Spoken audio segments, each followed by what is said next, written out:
শাহবাগী বলে যে কাউকে ফ্যাসিবাদী ও ইসলাম বিদ্বেষী হিসেবে তকমা দেয়া যাবে না, বলেছেন উপদেষ্টা মাহফুজ আলম। শাহবাগে গণজাগরণ মঞ্চের আন্দোলনে ছিলেন এমন অনেক ব্যক্তি কয়েক বছর ধরে শেখ হাসিনার ফ্যাসিবাদের বিরুদ্ধে লড়াই করেছেন। তাদের অনেকে আহত ও নিহত হয়েছেন। শাপলা শাহবাগের কর্মীরা সহযোদ্ধা হয়েছিলেন বলেই শেখ হাসিনার পতন ঘটেছিল। তারা ইতোমধ্যে তাদের রাজনৈতিক ভুলের কাফফারা আদায় করেছেন।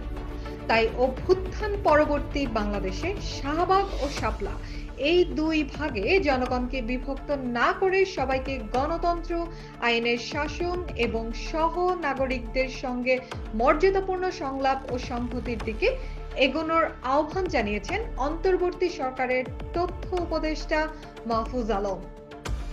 মাহফুজ আলম লেখেন, জামাত যুদ্ধ অপরাধের সহযোগী ছিল, কিন্তু নাহিদ ইসলাম যেভাবে বলেছেন এই অভ্যুত্থানের মাধ্যমে তারা কাফফারা দিয়েছেন। আমিও বলছি, জামায়াতের যারা বাংলাদেশপন্থী তারা এদেশে রাজনীতি করার অধিকার রাখেন। জামায়াতের নতুন প্রজন্মের অল্প কিছু ব্যতিক্রম বাদে কেউই পাকিস্তানপন্থী নন। ফলে স্বাধীনতা বিরোধী ট্যাগ দিয়ে জামাত শিবিরের রাজনৈতিক অধিকার ক্ষুণ্ণ করা যাবে না।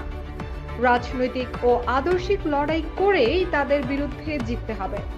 তাদের অপপ্রচারমূলক লড়াই এর জবাব দিতে হবে সত্য দিয়ে।